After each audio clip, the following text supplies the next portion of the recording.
জায়গা নাই, এখানে বসে পড়ে তোমরা।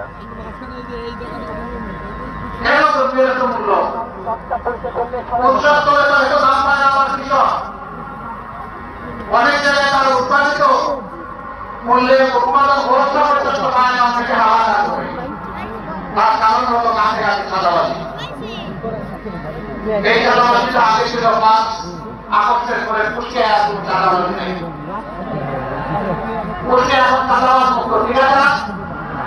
মা এখনো চাঁদাবাজি চলে।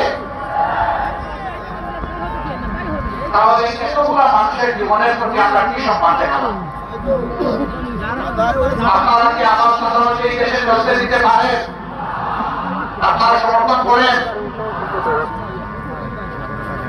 আগে দখলদারি ছিল, ফুটপাত থেকে শুরু করে সব কিছু দখলে চলে গেছিল।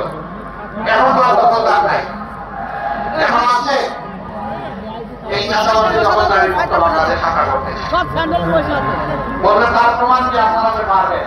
তার প্রমাণ হচ্ছে আমাদের কর্মীরা চাঁদাবাজিও করে না, দখলবাজিও করে।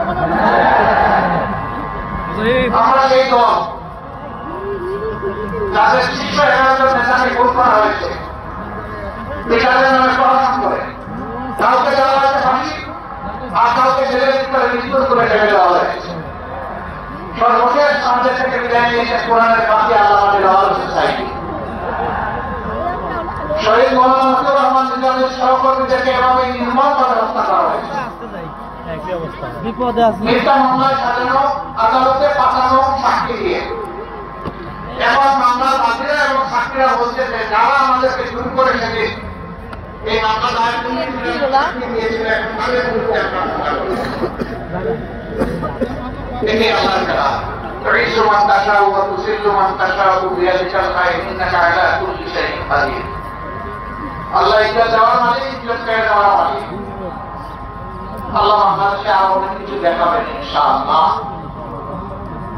আমার সম্মানিত ভাইরা, আমাদের এতগুলা সন্তান জীবন দেয় যে বাংলাদেশে এখনো চাষাবাদ চলবে, এতগুলা সন্তান জীবন দেয় যে এখনো দখলদারি চলবে, এতগুলা সন্তান জন্ম দেয় যে এখনো ভাগ পাটুরা করে সর্বত্র ঘুষ বাণিজ্য চলবে, এমনকি মামলা বাণিজ্যও চলবে। এর জন্য আমাদের সন্তানেরা জীবন দেয়। 34,000-এর মধ্যে আমাদের সন্তানেরা জীবনের করে পঙ্গু হয়ে গিয়েছে, 500 করে 2টি চোখ হারিয়ে অন্ধ হয়ে গিয়েছে। এ বিশ্বের সৌন্দর্য আপনারা কখনো দেখবে না, মায়ের মুখটাও তারা দেখতে পারবে না, স্ত্রীর মুখ দেখতে পারবে না, সন্তানের মুখ দেখতে পারবে না। তাদের চোখের আলো গেছে 750 মতো, এক চোখ হারিয়ে আরেক চোখের চুটি গেছে। বয়স্ক সন্তান আমাদের প্যারালাইজ হয়ে হাসপাতালের বেডে পড়ে আছে, তাদেরকে মেরুদণ্ডে গুলি করা হয়েছে। কয়েক হাজার হয় হাত হারিয়েছে, না হয় পা হারিয়েছে। এটা হলো মানুষের প্রতি, জীবনের প্রতি, রক্তের প্রতি, লাল রক্তের প্রতি গাদ্দারি করা চলবে না। এই রক্তের আমাদের রক্ষা করতে হবে, সম্মান দেখাতে হবে। তাই আমাদের সন্তানদের স্লোগান ছিল মাত্র একটা, উই ওয়ান্ট জাস্টিস। আমরা সর্বক্ষেত্রে ন্যায় বিচার চাই, আমরা মুখের চাই না। আমরা আমাদের সন্তানদেরকে, গর্বের সন্তানদেরকে কথা দিচ্ছি, তোমরা যেমন জীবন দিয়ে জাতিকে আরেকবার স্বাধীনতায়